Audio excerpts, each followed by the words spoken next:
session we are doing, we have Akriti Gupta with us. Akriti, the people who are from DF mostly know her.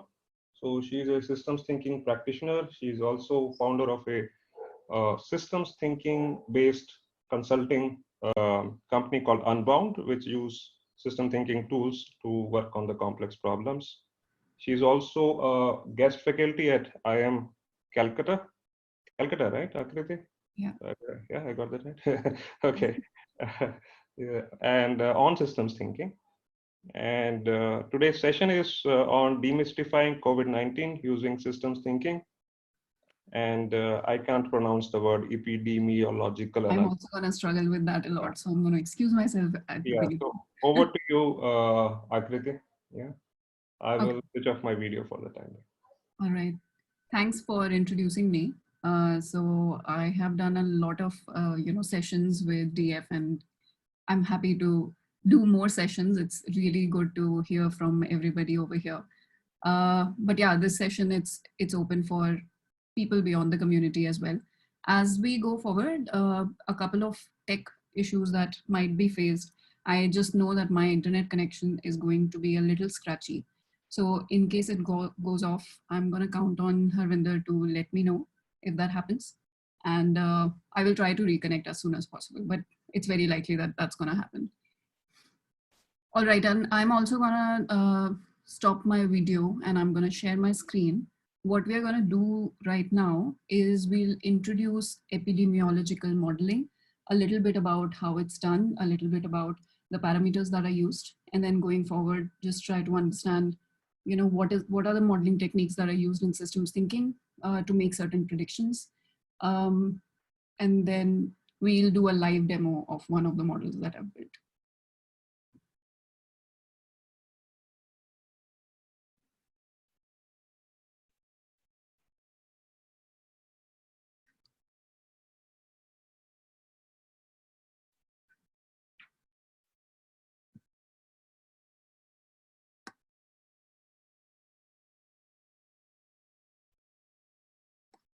Okay. Yep, it's visible. Yep, cool.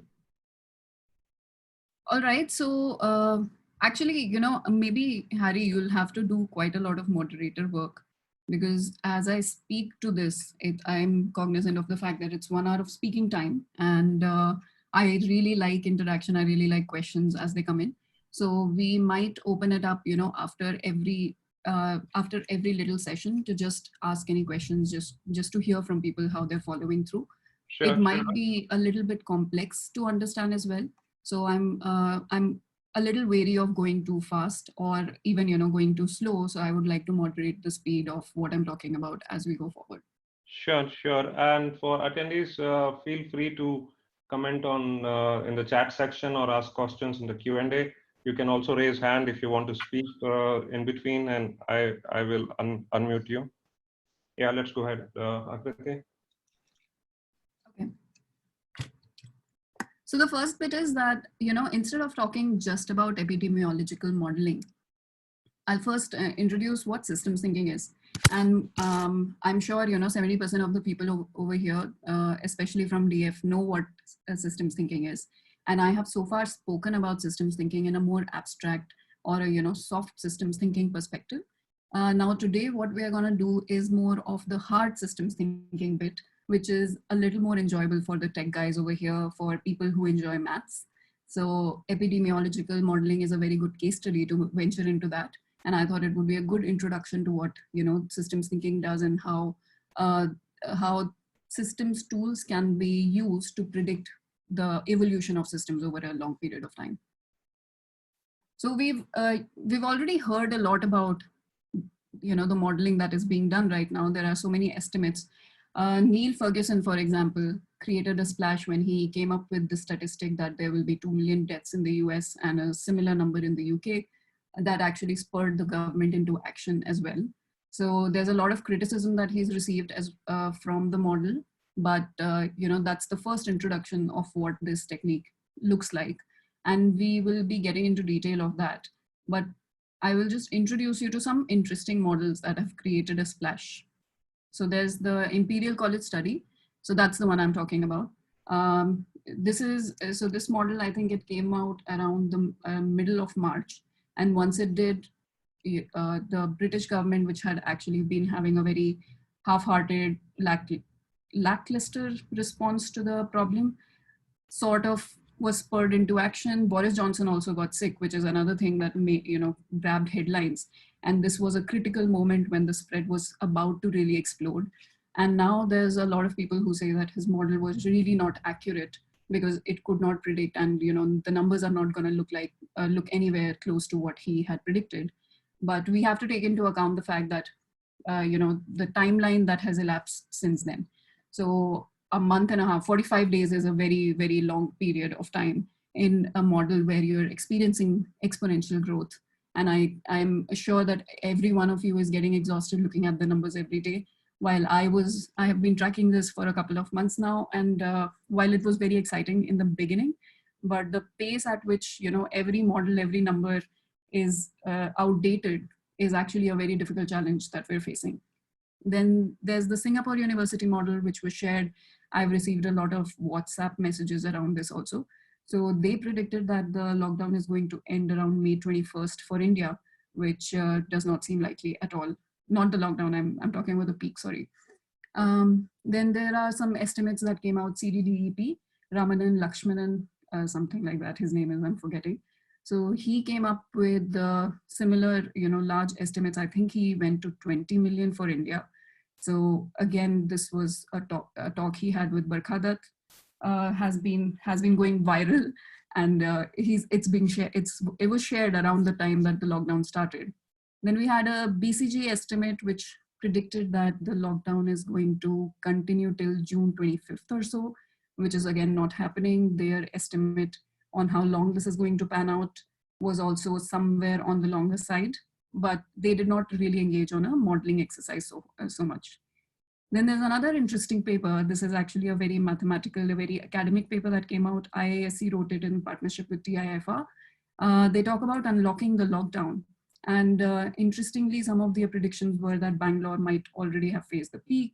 So as we, sequentially release the lockdown, we might actually have transitioned through already.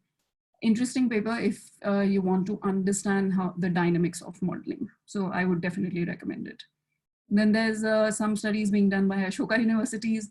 Then there are some models. So these are people in the systems community whose models I've looked at. Very interesting work. They have not made any predictions. And that's very sound advice actually coming from the fact that as systems thinkers, you are able to understand that, there are such high sensitivities in the numbers that we're getting, that predictions are really a way to somehow discredit what you're talking about, because till the time you're in the know and know what those numbers are, it's going to be very difficult to predict. So for example, there's a lot of conversation and confusion around R naught, and we are going to touch upon that later. And the sensitivity of R naught is such that if you change R naught, even by a 0.1, it has an exponential effect on how many people die or how many people get infected. So therefore, these are really good models. Again, they're available online. Anybody who needs them, just reach out to me. I will share the links to those. All right, so we touched upon this, and this is the biggest challenge with making models. As new cases rise, there is a certain point where your efforts, from the fact that you have made a model and predicted the numbers, these efforts start working. So the numbers could have looked something like this. It could have been a curve that just goes up, but because you made some changes to, to how the problem is being managed, the curve actually changes. And while you may say that we are close to the peak, there are so many people who then start saying that it wasn't so bad, we overreacted. This is a very big problem that modelers face. And for this, I have some thoughts to share. In fact, I would invite, it's a topic of healthy debate, in fact. I think that at some point, maybe modelers need to build in the fact that there will be a response to what they're doing, and how that response is going to change the behavior of the model. So if we can have a meta model which builds into it the impact of the model, that will be a great problem solved. All right, so far, any questions? I'll move into the SIR model. Okay. So how do you want me to take that? Anyone has a question, just put it in chat or Q&A. Also, I'm happy to unmute you. Okay, participants have raised hands, so which is Sujani. Sujani, I'm allowing you to talk, and Dr. Shilpi Jain as well. So Okay. please go ahead. Just those links, whatever Akriti mentioned, if she can provide them or a chat or in the group later on, that will be helpful. Okay, sure. Thank you. Dr. Shilpi, do you have something?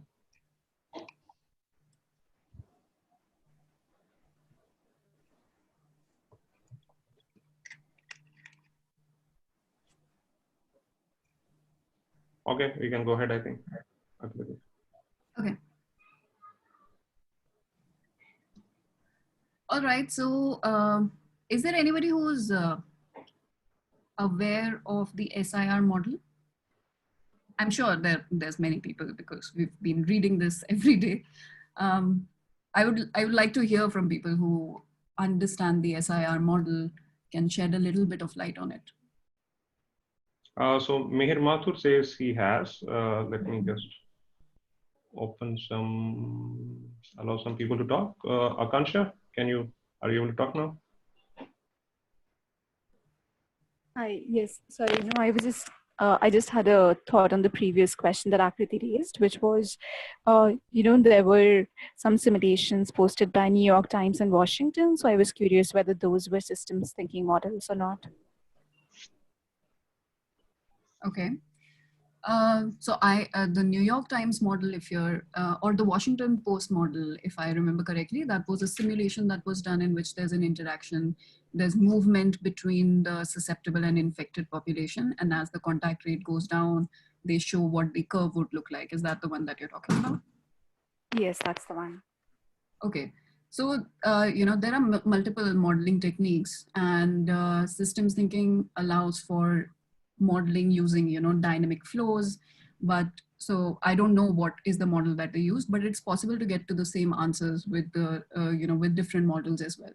It's actually very highly dependent on the mathematics that you're using, the assumptions that you're making. It's not so much about the approach, because systems thinking, I've mentioned this even in the past, it's a very vast space.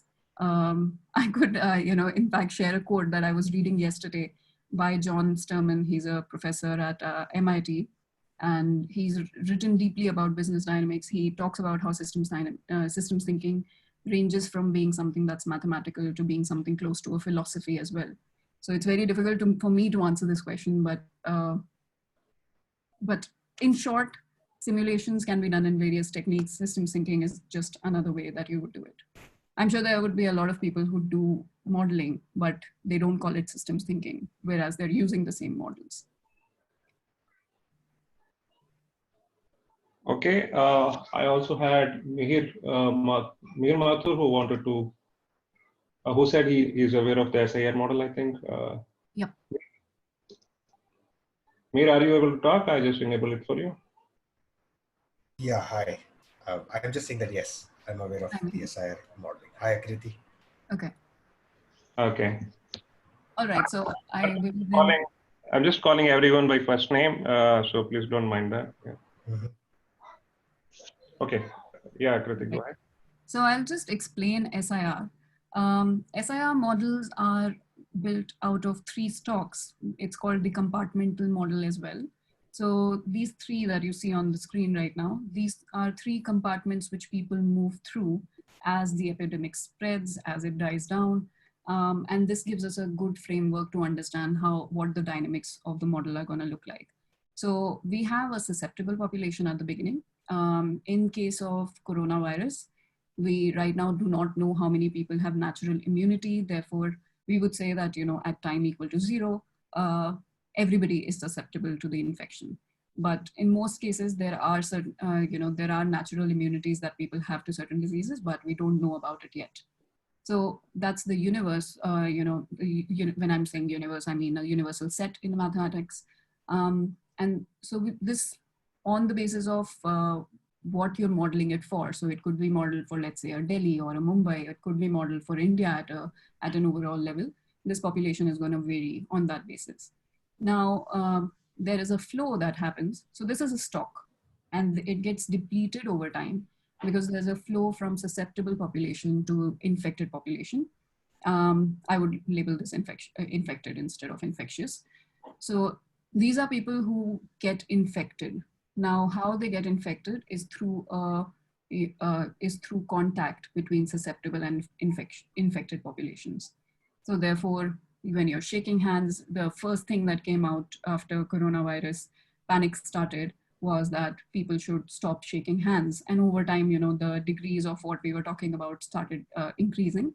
So we start with not shaking hands because we do not want to catch infection that is being carried by somebody's hand. So that's the base model. And there are the inputs to this. The beta rate is the infectivity, which means that for every person that an infected person comes in contact with, how many people actually get infected. So as we model this right now, beta, we have ranges, but we do not have an accurate estimate of what the infectivity is. The interesting bit about coronavirus is that the beta for COVID is really, really high. So it's much higher than influenza. And couple that with the fact that the fatality rate is also higher than influenza, we have a big problem at hand when it's something that's new. We don't have a vaccine, we don't have any cure for it. So that's why this problem is this big. So that's beta, and that's how the flow happens from susceptible to infectious. Then the second flow happens from infectious to, okay, again, I would change this. This should be resolved. So resolved, it has two cases, which is recovered as well as deceased. So any population that has gone out of infectious and is now no longer infecting others is going to be resolved or deceased. So infectious to resolved happens through the duration of the epidemic. So there is a certain period of time that a person is going to stay infected. And after that period of time is done, then they recover or they die. And that's how they get out of the loop. Now, over here in coronavirus, as I mentioned before, we have this loop, which is very, very strong. So people who are moving from susceptible to infected is really high. And from infectious to recovered, even though the case fatality rates, right now the estimates range between 1% to 5%, which is not that bad. Compare that to Nipah virus, which has around 75 to 90% fatality rates.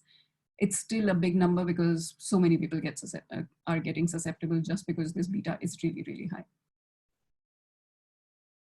So now, so once we have this broad framework, this is also called the diffusion framework. We are able to model further and see how the flow will happen. Now we can, split this into bits and pieces as we go further. So infected population will be pre-symptomatic up till the incubation period. Then there are asymptomatic people, there are symptomatic people.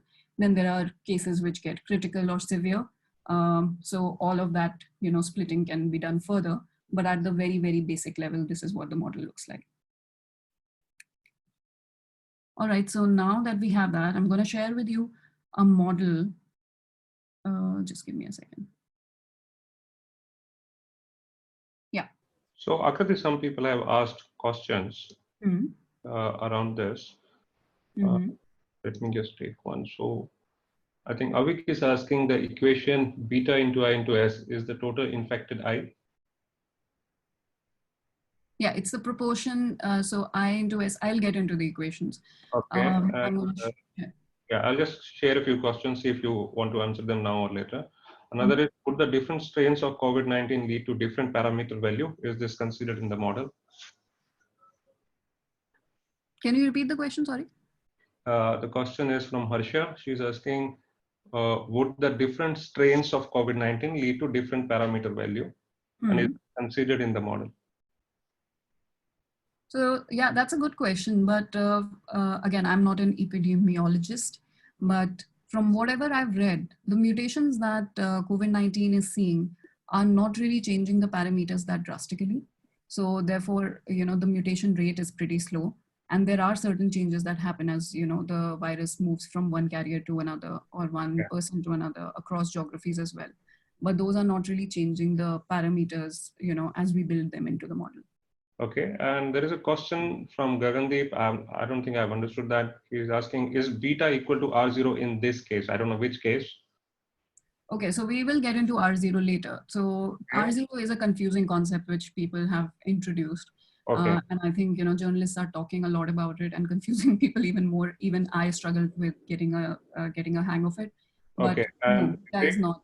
Vivek Vishnu has asked a question. Is the data asked in these Indian models based on Indian data, or does it use US or EU data? You're talking about my model? Yeah. No. Indian models. He's talking about you mentioned about some 4 Indian models. I think he's talking about them. Yeah, that builds in Indian data, yes. So over there, the virus parameters, the viral or the technical parameters would stay the same.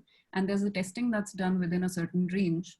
But the community parameters, which I would say is the population, the contact rate, all of that is actually adapted to Indian realities.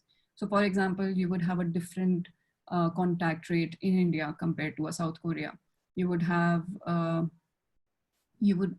the age profiles and the demographic distributions would be different. The densities are different. Your reaction to healthcare or your healthcare capacity, all of those parameters are different. So models which are specifically for India are using Indian parameters. Okay, and again, just a couple more on the models that you mentioned, international models. Somebody's asked, New York Times / Washington Post had come up with simulations accounting for response. That's a Kanksha's question. Was that a system thinking approach or too simplistic? That was her question, right? Yeah. I'm just going sequential. So another one was Shilpi Jain's. My question is that, is there any estimate about change in deviation from the ideal scenario? I don't understand. The model would have given some ideal scenario, and the real world would have shown the real progress. So is there any deviation, is what I understand. Okay, so this is a good question, and we are going to address this towards the end. Okay. But to give a very short and quick answer. Yeah. So models are approximations of the real world, and there will be deviations. Now it is about how complex, but at the same time, quickly you can make a model. So for example, if I'm investing a lot of time in improving the model to make it as close to reality as possible, but this is a problem in which we have an exponential spread every day, then I'm wasting my time. You need to have a fair assessment of what the, what behavior the model is going to exhibit. And that's what this does. Sure. With that, I'll give it back to you. There are a few more questions. We'll take it up in the next question break. Okay, cool. I thought this will go faster, but yeah, we are almost 30 minutes up. Okay, so this is a preliminary model. It might not look very preliminary, but I will explain what's happening over here. So as I mentioned, we have a susceptible population. That's the initial universal set that we start with. And then there are new infections that are flowing out actually, and they are becoming infected undiagnosed population. There's a reason that I have created a split between diagnosed cases and infected undiagnosed cases, because the number of cases that we are actually getting, which is what we are calibrating the model against, is going to be either vastly or in some way it will be an underestimate of what the real cases look like. And we know this from the fact that there is an asymptomatic infection, there is an incubation period, therefore we can never really accurately assess how many cases are really circulating. It's this number, I would say, is more like a minimum barrier that you can think of. It's the minimum number of coronavirus cases that are present anywhere. So that's what the split is. And so this is basically infected people, the same infected people, this is stage 2 of what we spoke about. Then the third stage is this one, where you have a recovered population or people who are dying. Now, as you know, the flow from susceptible to infected undiagnosed, this is the first stage, nobody gets immediately diagnosed. Therefore, we would say that everybody passes through this route. So you have a population. Out of that, some people get infected. How they get infected, we will speak about that. But these people get infected and they flow into an undiagnosed infected population. As they are undiagnosed, they are still in circulation and therefore infecting many others, right? So that's how the flow happens. Then you have, after a certain incubation period, some people start showing symptoms, they move, they get tested, and they then move into active diagnosed cases. And then after a certain number of days, which is dependent on the average infection duration, certain people die, certain people recover from this. At this stage, we are not looking at any inoculation. So there's no vaccine available, there's no cure available. So, this model runs like that. We've not added any external additions here. The only piece that I've added is that there will be a change in people's behavior on the basis of the number of cases that are in public awareness. So as we have more diagnosed cases, people will start changing behavior. As people start changing behavior, this will, to some degree, reduce the contact rate. Now let me get into the details of how this flow works. So there is a certain susceptible population, like, let's assume we have 100 people, out of which we first introduce an infection. So over here, I have created a pulse, basically that's introducing an infection at a certain point of time. Once there's one infection introduced into this population, as people interact, how they interact is going to happen like this. So you have a contact rate in the normal state. So this is, let's say, you meet 20 people a day. And the contact rate also includes the fomites, that are around you. So any surfaces that might be touched by an infected person also become carriers. So this contact rate, therefore, is inclusive of that. So you don't even need to physically have been in proximity with the person.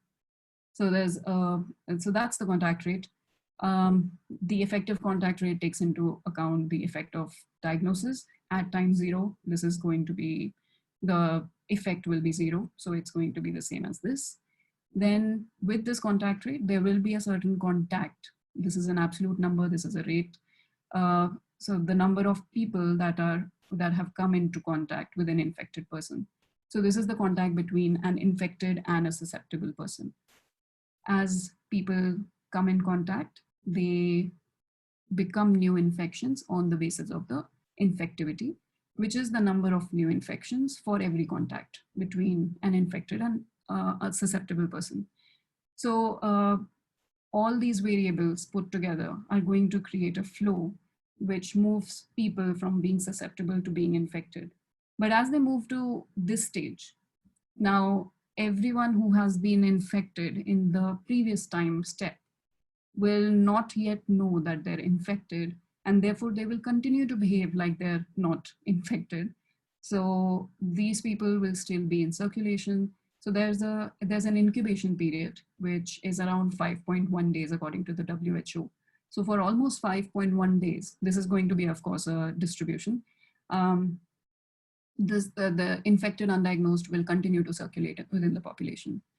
Now, so for 5 days, we have these people infecting others, which is why it's so important to do contact tracing, actually. In the model now, once the incubation period is over, then these symptomatic population. So there's an asymptomatic infection ratio, which I have modeled in, which is going to give us the split between asymptomatic and asymptomatic people. For the base model that I had built for certain cases, such as Germany, South Korea, Hong Kong, and Diamond Princess, which is where we calibrated the model, this actually came out to be around 50%, which is quite close to what the actual number is. So that estimate came around 2 weeks ago, and I was quite happy to see that, honestly, but it also becomes a huge problem because that means that people who are just going undercover, there's so many of them. Is everybody following this? Yeah, you can just put it on chat. I'm not unmuting anyone for now. Yeah, I'm getting a few yes.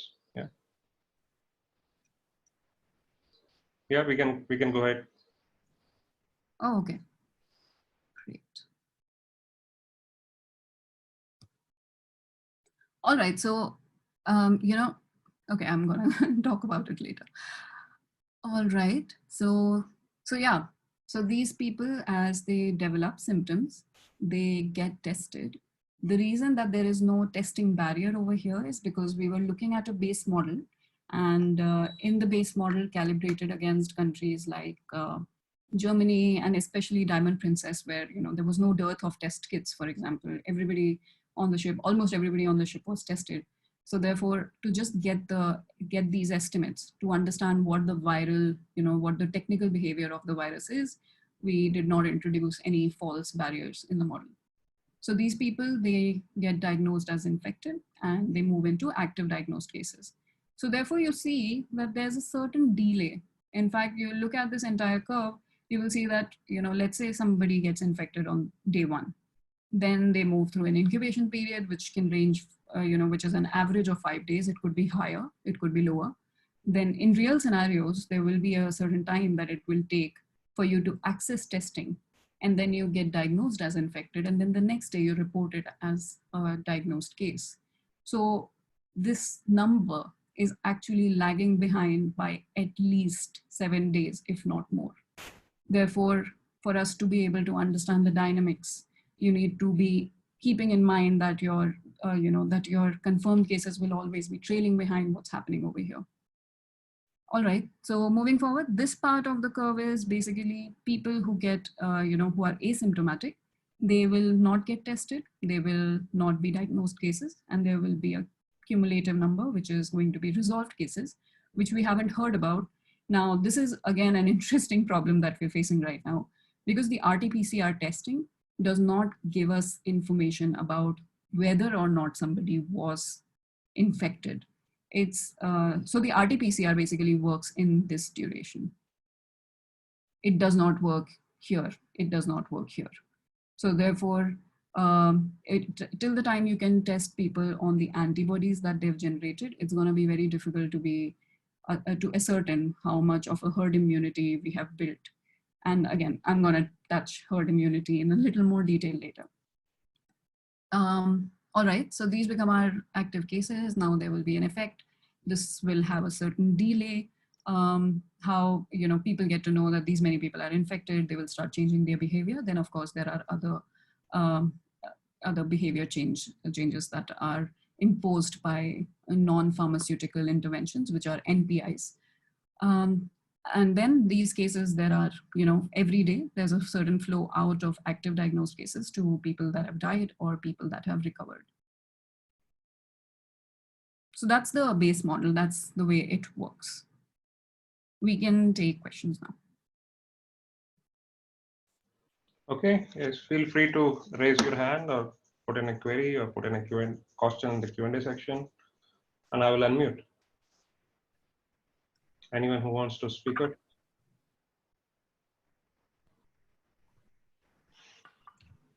Okay, 2 people have raised their hands, and they are, one is Manglika. Okay, Manglika, can you speak now? Another is Shriparna Basu. I'm allowing both. Yeah, hi, can you hear me? Yes, very clear. Hi, Akriti. Hi, Manglika. Hi, how are you? I'm good. I have one question related to the behavior part which you were talking about. You said that there will be some behavior change due to the active diagnosed cases. So Yeah. can we identify the positive behavior and negative behavior via this model, or just overall behavior change?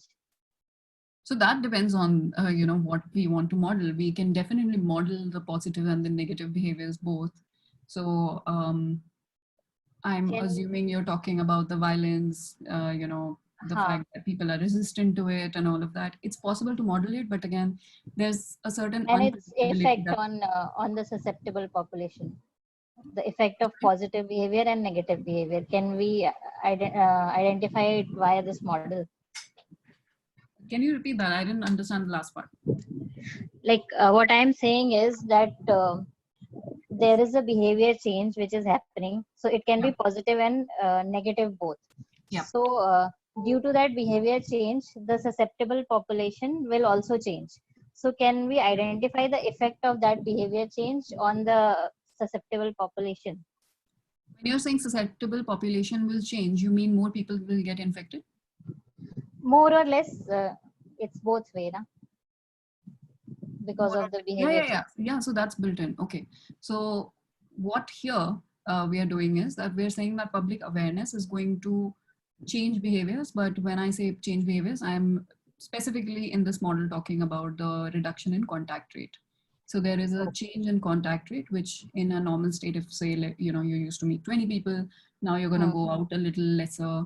Let's say school shut down, then that's going to have an impact. All of that is going to change the number of people that you're going to come in contact with, which effectively reduces the effective contact rate, the number of people that have come in contact with infected people, and therefore the flow will adjust automatically. Yeah. Hi, Akriti, can you hear me? Yeah. Yeah, this is very useful, and thank you for bringing this to the webinar. However, I had a question regarding what are the comparable scenarios? For instance, India is the only country in the world where the entire country has shut down. As opposed to that, if you look at Pakistan, there is no lockdown over there. However, the death rates haven't gone up. Or let's say the unresolved, the cumulative resolved cases, there might be an interesting way to see whether India and Pakistan, one is under total lockdown, another is under no lockdown. But does it make a difference in the data when we talk about resolved cases? Okay, so there are two layers to your question. One is that you're saying all else staying constant, can we model and understand the differences? Yeah. So yes, we can do that. But it's highly dependent on understanding, what those community parameters are, which are in play. So for example, when you talk about Pakistan, I'm, actually India as well as Pakistan, I don't know with how much confidence we can rely on those numbers. But so that's the first piece. Then the second piece is that, we've heard that there is some impact of the BCG vaccine, that Indian immunity has an impact and all of those things, which will definitely impact the numbers. But we again do not know. So this is basically known unknowns. So we can model them in. We can basically say that, we can do a scenario analysis. So let's say, there's no impact of the BCG vaccination. In that case, what's the number? If there is an impact, then what's the number? Based on what is the observed behavior, we can calibrate the model and come at a certain conclusion. But again, then if we know what the unknown is, we can still figure it out. If we don't know what the unknown is, like if we are relying on this data and we are calibrating it according to it, then and if that data is not reliable, then the model is not going to run well, and any conclusions you draw from it. I agree with you, but once again, having said that, this is the only country which is under total shutdown. So in that case, will it be easy? I mean, it cannot be easy to model the kind of susceptible behavior or reverse behavior leading to any kind of reversal, because we are virtually legally under lockdown. Yeah. There are other contexts which are not so much in the lockdown, maybe China. Okay, so actually that's a good segue for me into the next model that I want to show you. So Akriti, I think what the question she's asking is over here, wouldn't the susceptible population numbers change if you are under complete lockdown or not? I think that is a parameter that will change. If you are in complete lockdown, then there is a very less number of people who are under susceptible. Exactly. Can you repeat the question? Sorry. No, I was just answering to her. I have a question, but once you resolve the previous one, I can answer. Yeah. Okay. Yes. So Harvinder here. The question was that since you mentioned about susceptible population, but if most of the population is in lockdown, then the number that we have to take against susceptible population may itself go down. Exactly. So that's what I'm saying. So I am going to touch upon that in the next model, which takes into account a lockdown. Sure. Yes. Do you have a question also? Yes. So Akriti, I had a very simple question. So you showed that beta IIS. So does the beta remain constant over time, or does it change? Because I will assume that the infection rate would increase, and then over time it will decrease, because this is a iterative model. So the beta will change over time? So the beta is not going to change. Ideal scenario, what you're talking about, the infection going down over time, that you're talking about the flow. So that flow is dependent on the contact rate. that flow is dependent on the availability of a susceptible population to infect. So let's say your susceptible population turns to, from 1 million to 100, suddenly you will not have any new infections because there's no people to infect anymore. So that will be kept into account when you're getting the new infections, but the beta does not change. So people to infect, like everyone is either infected or they are locked down. That sort of scenario. Yes, exactly. Oh my God. Okay, good. Okay. So Let's carry on. we carry on here. All right, just give me a moment. I'm loading the new model. Okay, so this model might look a little more overwhelming than the previous one. So bear with me for that. All right, can you see my screen? Yeah. Okay. All right, so another point that I forgot to mention is that because most systems don't change so fast, but in this case we are using a time step of days, which is very usually we do change of change of a system in months or in weeks, but here we have data in days, and the system is changing and evolving in days, and therefore the model is running on a daily basis. Okay. So yeah, so we were talking about a lockdown. I will quickly introduce what this model looks like. It's broadly the same, but there are a couple of changes which I'm going to introduce. So ignore the parts above. So one is that, we have a certain population which is initially isolated, because in our previous model, everybody is moving out and about and getting infected.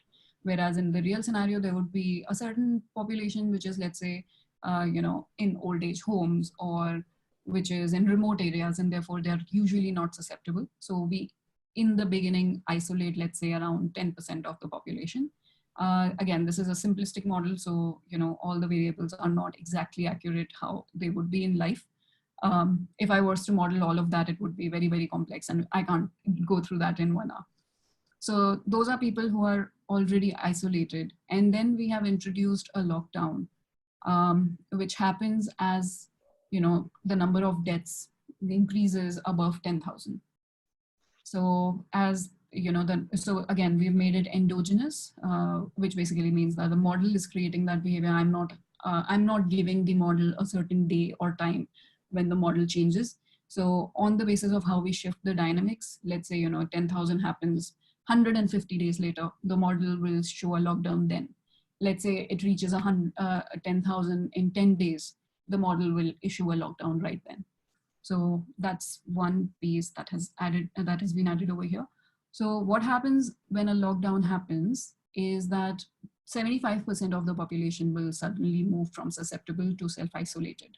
For simplicity, right now, the isolated population is not really moving out at all. So there's no contact happening between the isolated and infected population. So that basically protects the entire population. All right. The second piece that has changed over here is that we have the, the awareness effect on behavior. This has been changed to a logistic curve just to fit how things would move a little better. Then we also introduce reproduction number, and we have graphs. Now I'm gonna do a quick run of this model. All right, so we have certain curves that just emerged. You see there are certain curves, certain graphs that have emerged for every step, right? Yeah. So if we have an asymptomatic infection ratio over here, which I've programmed in, which is 0.2, we can move this around, see how that will change behavior. Then the self-isolated population, as you see, there's, it steps up. Can you see that? Can you see that? You see that, right? Yeah, yeah. Okay. So this basically, the sudden step up shows that there was a lockdown that was initiated at that moment. So suddenly you see the susceptible population falls. And the new infections would suddenly also fall. So that really stops, the number of infected that happens over here. Yeah. Now the infectivity here, we've assumed it to be 10%. The contact rate in the normal state is 15. Now let's say I change this a little bit. Just pay attention to the curves. So the confirmed cases per model, you will see movement. You see? Yeah. So now if I reduce the contact rate to around 10, then suddenly the number of confirmed cases really, really drops. And you will see that What does 10 mean? 10 means that that you're moving around, you're meeting 10 people a day. Okay, so this is number of people you meet in a day. Okay. Number of people met, actually, this is a broader definition. So contacts per person, you would say that if you're coming in within 6 feet of somebody and the 4 nights that you're touching. So that's around 10. Per person per day basis, right? Yeah, per person per day. So 10 is quite a high number given this, given where we are these days, right? No. So this is in the normal state. This is assuming that there's no intervention. Okay. Yeah. Just a reminder, Akriti, we have 2 polls also. Oh yes. Whenever you feel you want me to start. Yeah, I wanted the first poll done earlier. Can we do that now? I can do that now. So guys, I'm just starting a poll and it will come to you. I'm just launching it. I'll give you some 30 seconds to just click one of the answers. Has it been launched? Wow, this should have been done earlier. Yeah. But I'm not seeing any responses yet, just a few. Yeah, guys, feel free to respond. Yeah, now the responses are coming in. Okay.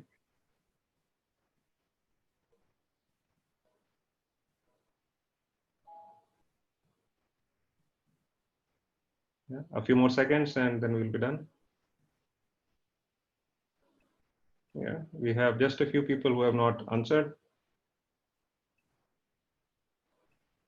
Okay, with that, I will end it in 3, 2, 1. Yeah. You ended it at 3. So the answer is, not answer, the poll result in a way. You can share it, I think. Yeah, I can share it. Oh yeah, I can share it. Yeah, there's an option to share. Yeah.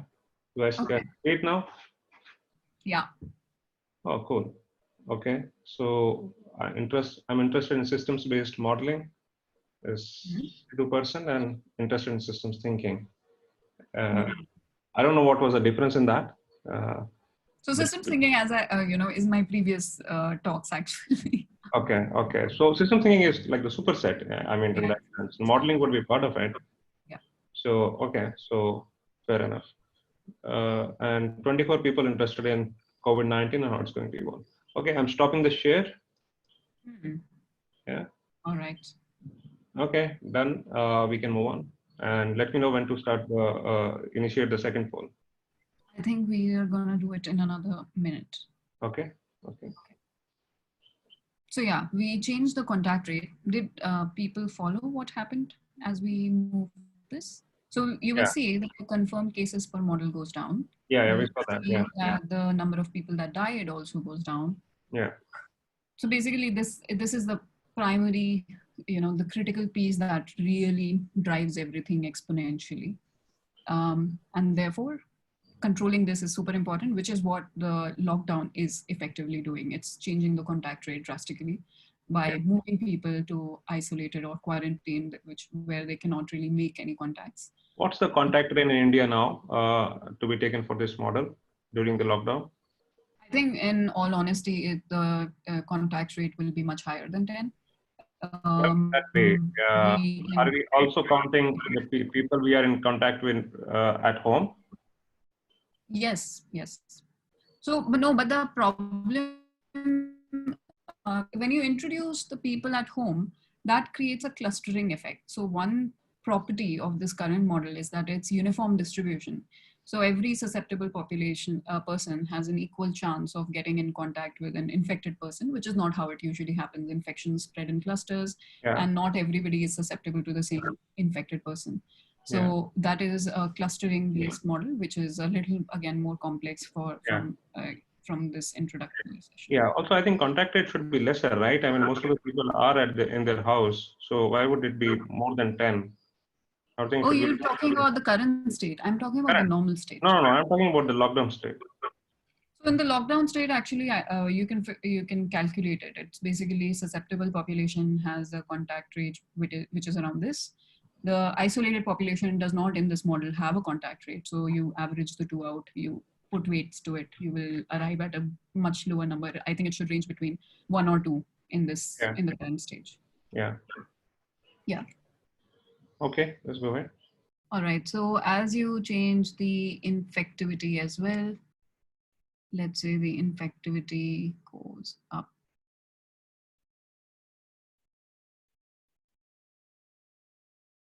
Again, the number of cases will start increasing. So you see the scale shifted.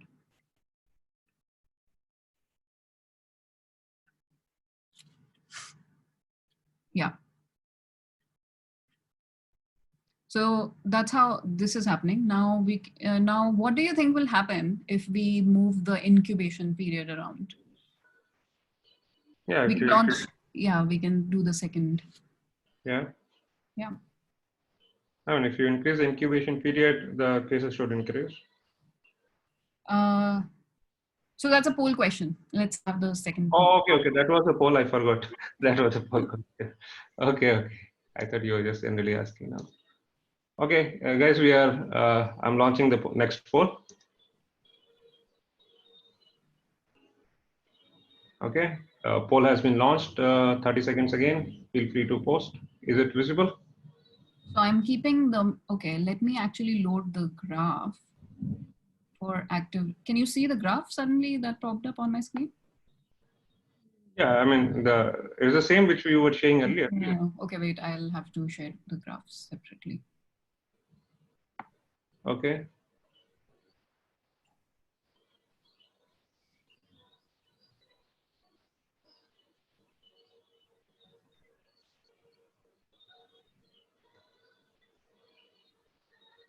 Yeah, so this graph, now you guys can see it.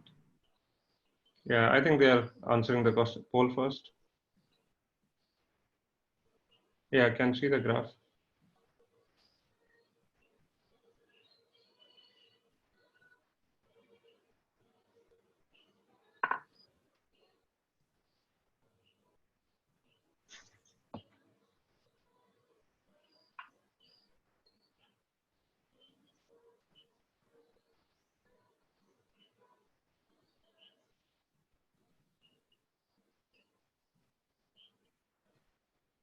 This seems to be a little tough question, I think. We can take 2 minutes for this. Yeah.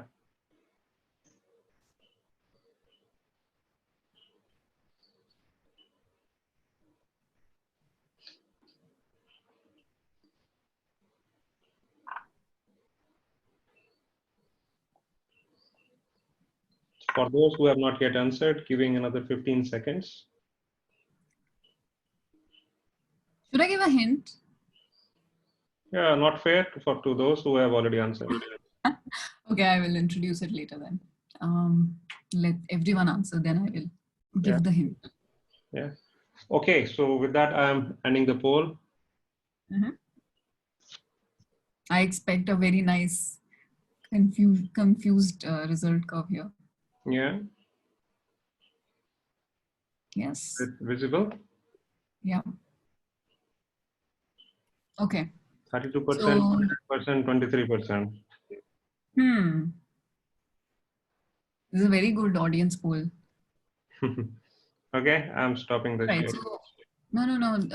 Oh, I wanted to see that. Sorry. Okay, hold on. I can hear it again. Oh, great. Visible? Okay. Yeah. Let's keep this on. Okay. And we will model. We will see what happens. Okay. Wait. I'm talking about a slide change. It was 5 earlier. I'm going to move it to around 6.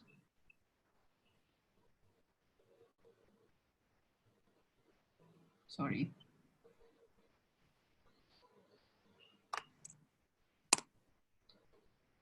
So do you see the change? I think maybe I should just give me a second.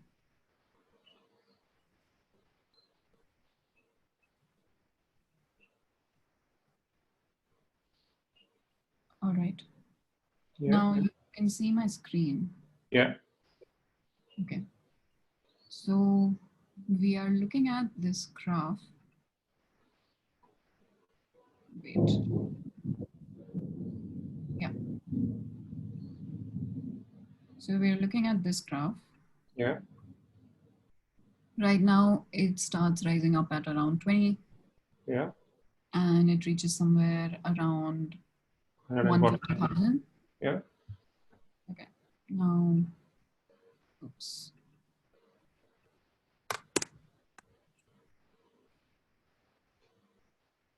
Nothing changed. Sorry. My screen is actually hung. Wait, let me reshare this. Okay.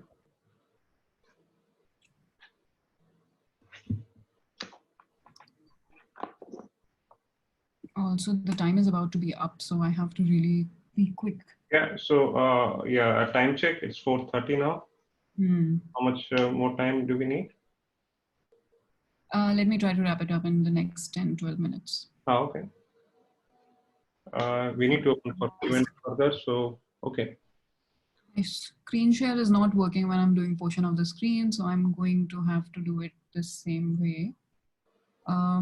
So just keep an eye on how this is moving. Okay. So as I'm reducing this, Yeah, it's flattening. it's the peak is getting lower. Yeah, peak is going. Yeah, that's what I mean by flattening. Yeah, yeah. This peak is getting lower. So Many people said that the peak will be lower than was the lowest number of people. Is it? Yeah. Hold on. So no, 29%, right? They said it will expand. You mentioned about increase in incubation period. Yeah, So yeah, yeah. why actually increase? Hmm. So that was 29% people. Yes, yes, yes. So those 29% people, pat on your back, lovely answer. So Yeah. yes, the peak actually gets higher, while the intuitive thought that, the duration of the epidemic will be longer because, there's a longer incubation period. That's, I would say that's, that's impulsive thinking. That's where systems thinking says that it's going through these dynamics. Now, how I would explain this, I explained this to a couple of people like this, and I really liked the example myself. So let's for a moment think of these as infected and susceptible population, but let's think instead of a virus, assuming most of you understand how Harry Potter works. So let's say you have the Ministry of Magic, in which suddenly you have infiltrators, Death Eaters, who have infiltrated the ministry by having some polyjuice potion. So they're impersonating somebody and they are now circulating in the population undiagnosed. Yeah. And it takes the ministry 5 days to catch them. Yeah. And however many people they come in contact with, they convert them to Death Eaters. Yeah. So now if you change the number of days that the ministry takes to catch these people, from 5 days to 6 days, what will happen to the number of Death Eaters eventually? Yeah, they will increase. They will increase because there's a delay there, and that delay is making it difficult for us to identify who's a Death Eater and who's not, and therefore control the spread.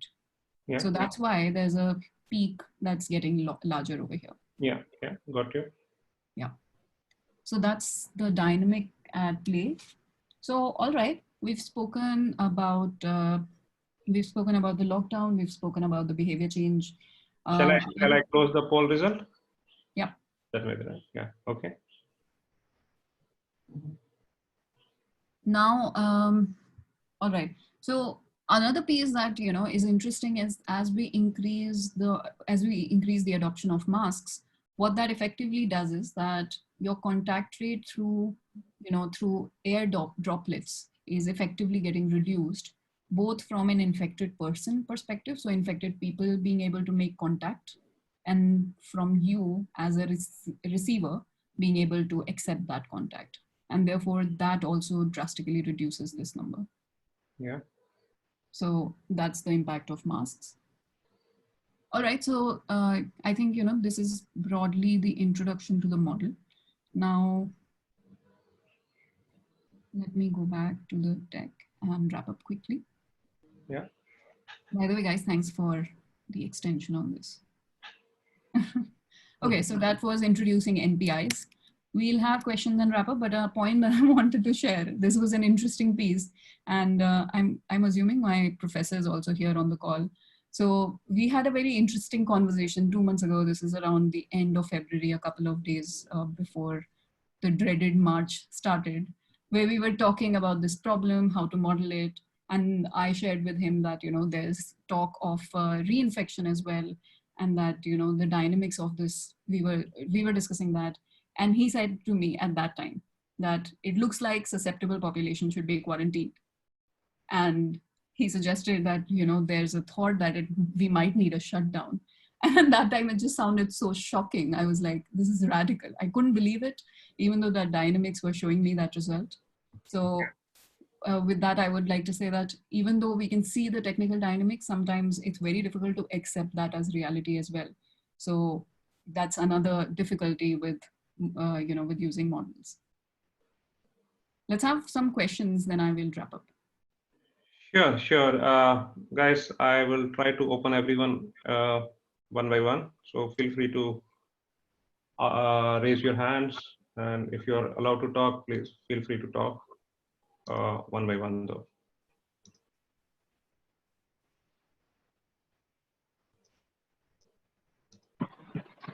Anjan, you can go ahead. Okay, I'm Anjan Bose. As Akriti knows, I'm a layman from this point of view, but it was quite fascinating. I just wanted to. Anjan, I muted you. Sorry, is my voice also echoing? Not now. Okay. Anjan, I'll try unmuting you once more. Okay. Yeah. Yeah. Okay. Akriti, I'm a layman from this subject point of view. It was excellent. I could feel that, but I have a question. What are the risk factors involved in these calculations, if I may say, in this, the outcomes that you are deriving from this modeling? What are the top 1 or 2 risks in the outcome estimation? Risks. Risk. I mean, okay. Risk in terms of you are going in wrong direction, inaccuracy. Okay. Models so, yeah, inaccuracy. Okay. That's a good question, and that's why I think when we calibrate the model, there are certain predictions that the model can give us, but it's calibrated multiple number of times. In fact, the Imperial College model was calibrated, as far as I remember, around 1,000 times by the researchers. So they use different values. As I told you, the R0 and the sensitivities of different factors like infectivity, which are very difficult to diagnose and assess at this stage of an epidemic. It's important for us to use a range of these inputs and then use a range of permutations and combinations of using those inputs to be able to accurately or to some degree of confidence make predictions using those assumptions. Another risk factor or an element which I would say is important is to just ensure that you're highlighting the assumptions that you're making in any model that you're putting out. So for example, I showed you the assumptions that I've made in this model.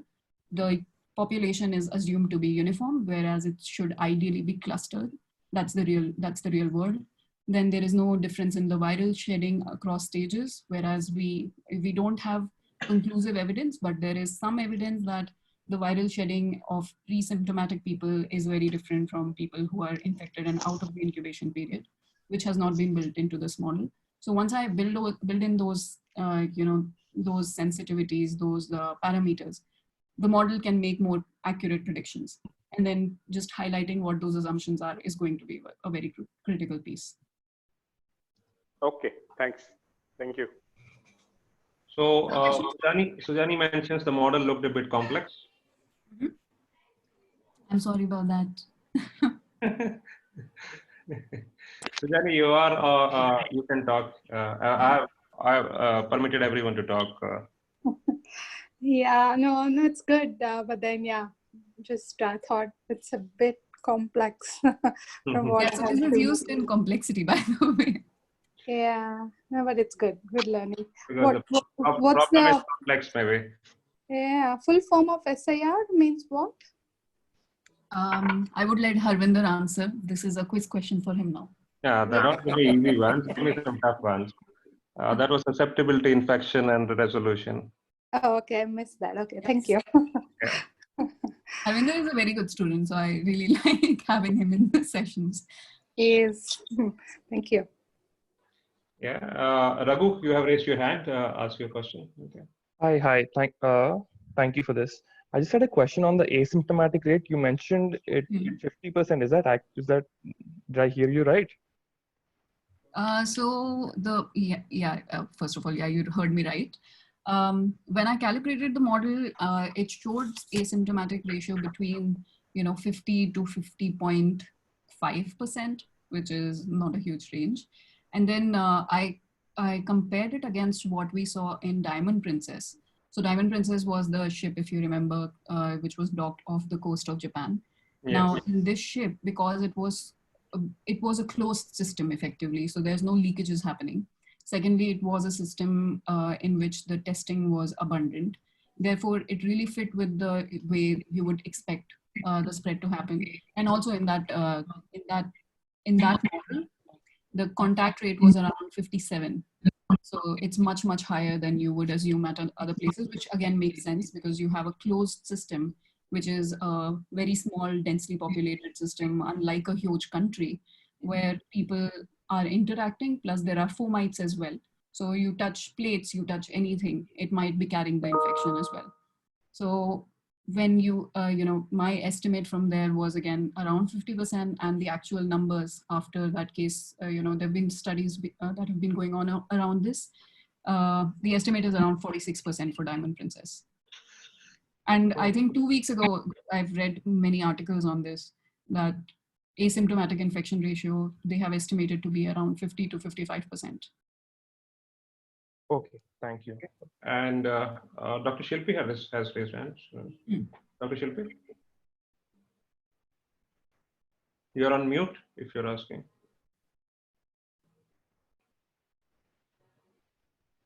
Okay. Avik, moving on to you. You raised your hand.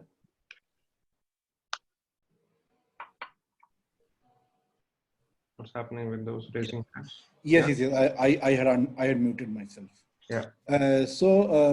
Is there a modeling of this scenario that you have done maybe 1 or 2 weeks back, and you can see that the numbers are now matching with what you might have predicted 1-2 weeks back? That's the first question. And based on that, what does your model tell about the peak numbers in India, and when can we see it coming down or flattening of the curve? Okay. Well, I should have expected that question, but I didn't. So on the prediction... That's a media bite though.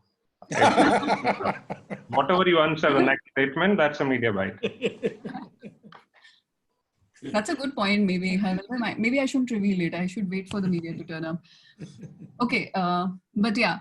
So on the prediction of the models that have been calibrated, I looked at the Germany model, and when I calibrated that model, just 2 days from then, the model was showing that, that Germany has reached the peak and it's going to decline, which again started happening. So it was too soon for me to again make a prediction about this. So I'm really unhappy about it. And then with respect to India, I think India is a much more complex piece. So we have a lot of clustering over here, and the demographics are also very, very critical. Plus the interventions that are designed are not really uniform. And then my personal conviction of the numbers or of the statistics is also a little lower than it is for a Germany or a Diamond Princess. Therefore, I have not really made any predictions about India. And I think with the current dynamics, it would be actually somewhat erroneous to do that, to try to make predictions which will actually not fit the bill. I think we need to have deeper data. We need to get into the demographics, look at districts, look at hotspots, build that into the model, make it agent-based. Like right now, the model is a compartmental model. It does not look into agents, which is basically looking at individual people's behaviors, their ages, what, whether they go to a school or they go to or they take a bus. All of those things can be built in, and then you can arrive at a certain conclusion about what the numbers would look like. Does that answer your question? Yes, it does. Any ballpark numbers maybe for the media? I would never go for a ballpark number, but I can tell you that from what we have seen, I know for a fact that with India, the population is quite high. And for us to get to a stage where we are recovering from this, I think, Harvinder, we had that discussion as well, where you were saying that just like Nipah, this can suddenly, get controlled, but on the basis of the parameters that we know, I know for a fact that that's not going to happen. If this virus is out of reach of control now, and therefore the only thing that we have to get through, nobody is talking about herd immunity now because it's become a politicized word, but what we're actually doing is that.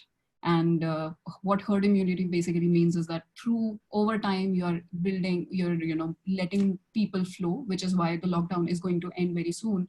But what we're going to see is that for at-risk populations, there will be stringent measures, but to keep the economy going, certain measures have been relaxed, but it's localized now. And locally, the governments will be empowered to introduce lockdowns, to introduce certain measures to control the spread.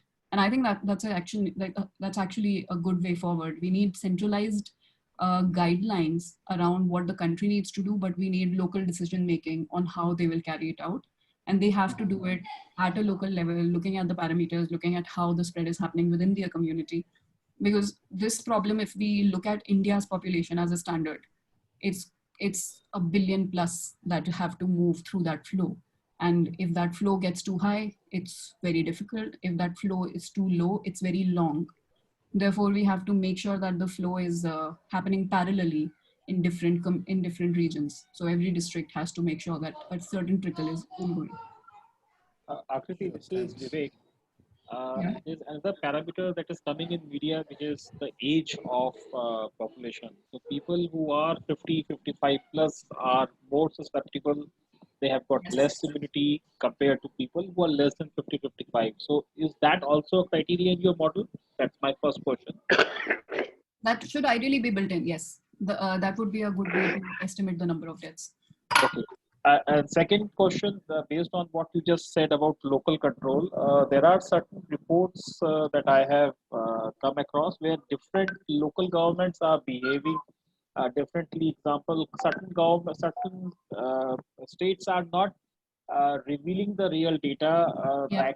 There have been incidents in the network where people have died and they have been not given a death certificate of say heart attack instead of COVID.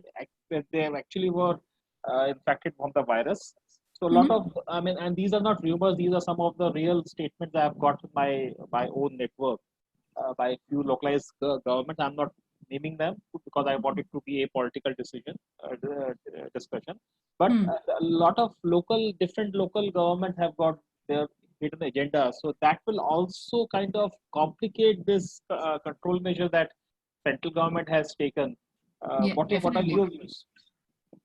Yeah, definitely. I agree with you absolutely that the political efficacy is going to impact things.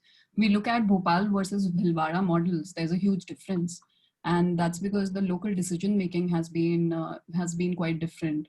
And I think as we go forward, one is that the barriers of movement between states needs to be more stringent, and different governments then have to answer to their citizens. I also understand why the central government would not want to make it very directive, because they also want to stay out of political controversy. If some regions don't do well, they have those regions to blame. Therefore, so and even in fact, even the data coming up is also fetched. I mean, the thinking is that there are far more number of cases and far more number of deaths than what is currently officially reported in the government data as well.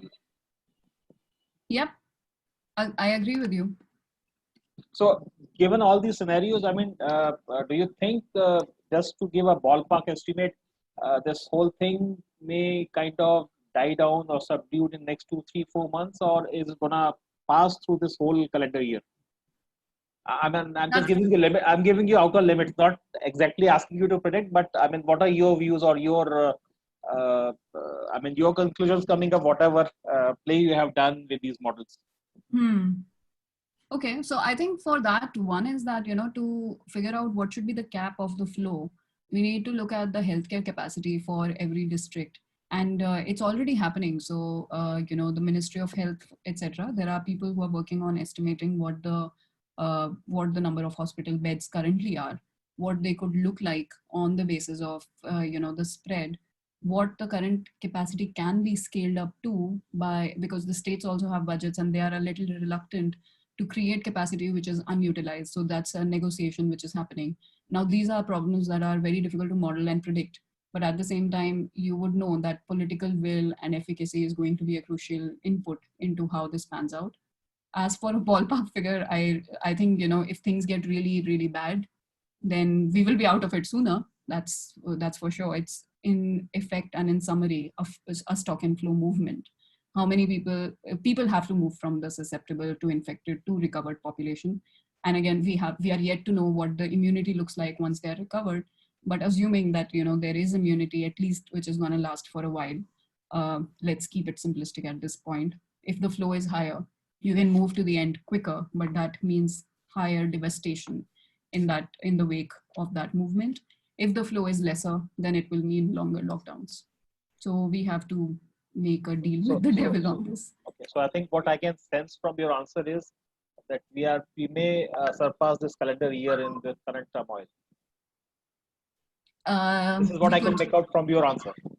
Yeah, okay. I am being a little optimistic. I have, I feel like it's gonna take till at least around October for things to settle down to a degree where people feel comfortable enough to go out. But yeah, another thing that is giving somewhat nervousness is once this lockdown is partially opened up after 3rd May or after 17th May, there will be some movement happening at least with some category of population, and that population, I mean, for them, awareness and hygiene is not as bigger constraints as their livelihood and their survival from hunger is. Yes. So I mean, the doubt is that there could be some increase in infection as these population comes out, because they are not going to follow those social distancing rules or putting up covering their face, which I think I have also witnessed in last 10 days. So that is giving some nervousness that even if that population is 20%, which is moving out, that 20% can also become an explosion. Makes okay. Okay, one last question and then I think we will wrap up. If anyone has. Let me see if from Q&A if something is missed out. There was one question or a comment from Akansha Agarwal saying, does it make sense to model for Indian states or state clusters instead of the whole country? This will help us build nuances of demographics, responses in place, behaviors. Looks possible given the sealed state. Sorry, I lost that. Oh, sorry, I answered it, so it disappeared. So yeah, so the point I was making over there is that I mentioned this a little before. We need to model this for states and for clusters. I would say that we have to, in fact, get granular and move to cities and wards. And that is the way that, the modeling is going to give predictable and to some degree, conclusive evidence of what's going to happen. And we can then change behavior also on that basis. Because if we are modeling it at a national level, we can only get to answers like, let's initiate a lockdown. As we move forward, to be very honest, the conversation is now going to shift. It's already shifted. It's going to be much more about livelihoods versus lockdown. And the lockdown will not be imposed as severely as it has been, except for, pockets, certain pockets. And now we will have to really face the question of at what cost, are we saving lives? Yeah. And there is another comment from Akansha saying, is healthcare capacity accounted for in the model? If we exhaust our ventilator numbers, we will see a lot more deaths and fewer recoveries. What is the model assuming for India for this? Yeah, so again, I mentioned that I've not included the healthcare capacity in this model because healthcare capacity is a more micro level piece. So I can maybe, I could have included an aggregate number for India, but because there is such an accessibility divide, it does not make sense to predict anything on the basis of numbers which, are spread over so widely. So a person, if they're getting infected in a Bihar or in a, in a Bhopal, they cannot use a bed that's in Delhi. So that disparity really is important to understand, and therefore the model is not looking at it right now. Okay, thanks. Then how do the blue arrow or the variable interact with stock variables mathematically? How to understand the interaction? Yeah, so this is mathematical equations that have been derived on the basis of the flows, how the flows will happen. Okay. Okay, the question was, what is asymptomatic rate for COVID-19? Is that somebody asking for a definition? What is it being asked here? I can introduce the definition if needed, but we've spoken about it a little bit. Yeah, we have done. So, yeah, but maybe in a statement or two, maybe you may like to address that. So anybody who's infected but is not exhibiting symptoms is asymptomatic. And there are many people who have not exhibited any symptoms. They do not even realize that they're sick, but they are carrying COVID-19, and therefore they have actually moved towards the resolved end of this continuum and are going to add to the herd immunity as it builds. So it's important, actually. I think understanding how many people have already built immunity is important. Germany is actually doing a very interesting drive around this. So they're going door to door. They're checking people. They're basically taking people's parameters. There are policemen who are going door to door and collecting information. They're testing people who are not even infected to understand how many in a sample are already having immunity without seeing any symptoms. Okay. You want to? I see you have put a slide for next steps. You want to talk through that? Okay, we've run out of time quite a lot. So yeah. Broadly, some next steps from an exercise such as this is, one is deployment in policy making. It's already being used in policy making to some degree. I think we are in the next phase where we are gonna now look at trade-offs, the economic costs for every life saved, how we can control the spread to a minimum flow. Those are the new questions that are going to emerge at this stage. We are past the point where we're looking at the peak infection rate or whether or not this deserves a lockdown. Then we've touched upon this. So there will be increased complexity that needs to be built into the model to reflect reality, which can again help us plan for scenarios better. So there's this game simulation, this third point, there's this game simulation that I'm working on, where we are going to develop an online tool where you can actually, just the way we shifted the incubation rate, similarly, we can adjust parameters. It will be a browser and it will be accessible to people, where we look at how changing behavior is changing the curve, and we'll be able to look at it for most parameters that we have here. That sounds very exciting.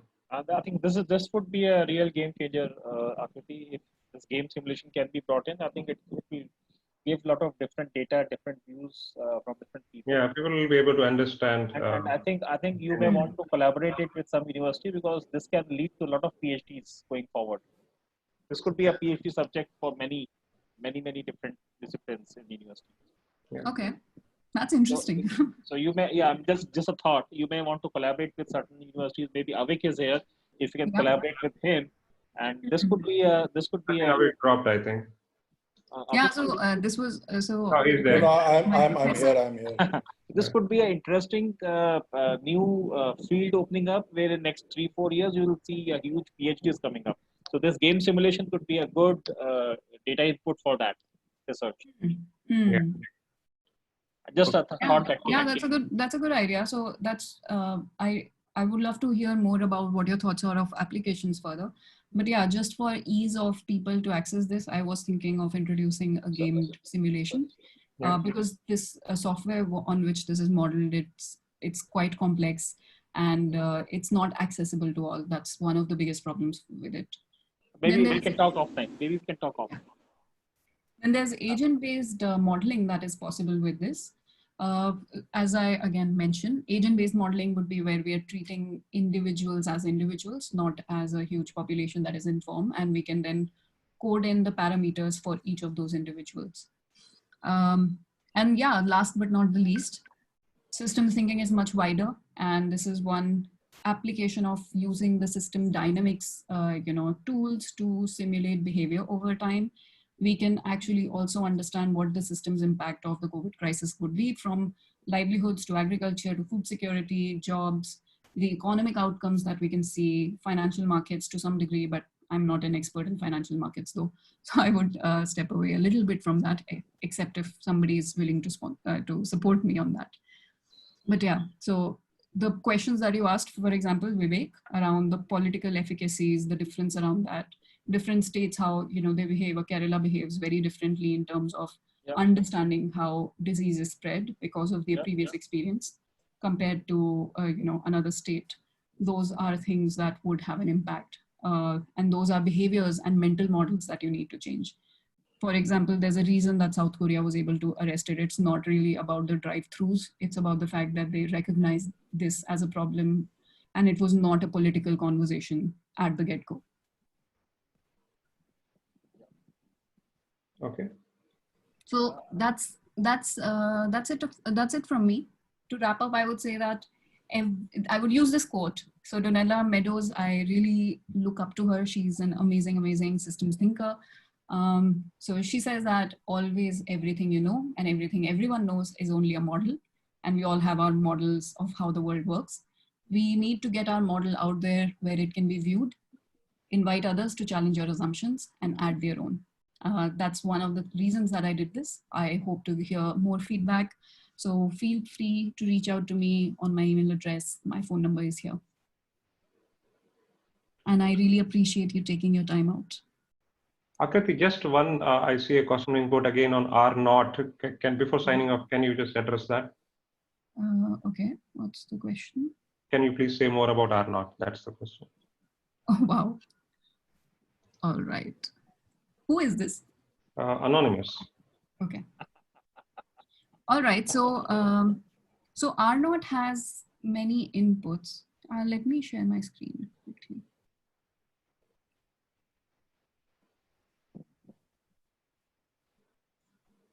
So the R naught that we're hearing about, it has many inputs, and people are looking at R naught as if it's a constant, which it actually is not.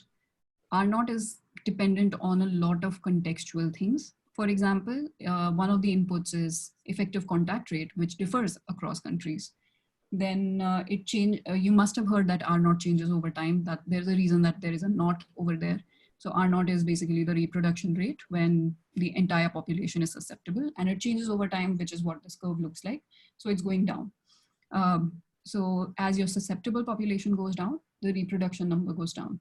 Basically, the reproduction number is how many people an infected person will infect. Now, if you have a long infection duration, let's say COVID-19, instead of taking around 14 to 15 days, it took, let's say, 3 or 4 weeks. Actually, that's the same. Let's say it took 5 weeks. So, so therefore, the R naught would drastically increase because the amount of time that you're infectious, sorry. So that will have an impact on the R naught. And the reproduction number, therefore, is not a constant. It changes with every context. So in many countries, the contact rate might be very, very different. The susceptible population might be small, which also has an impact on this. The average infection duration might differ on the basis of demographic profiles. So if you have more people who have hypertension, who have cardiovascular diseases, you would have a higher infection duration, and therefore your reproduction number also would be higher. And there's a reason that I have included the term here, without interventions, because if you introduce interventions such as a lockdown, such as wearing masks, again, this goes down. So that's what R naught is. Okay. Thanks, Akriti. I think with that, we should close. We have really stretched it a bit. And I think the topic was really, really interesting and exciting. People stayed back with an extended time. So thanks everyone. Wrapping up now, we will share the recording and soon. Thanks a lot, everyone. Thank you, Akriti. Take care. Bye-bye. Bye-bye. Bye. Thanks for attending. Thank you. Bye.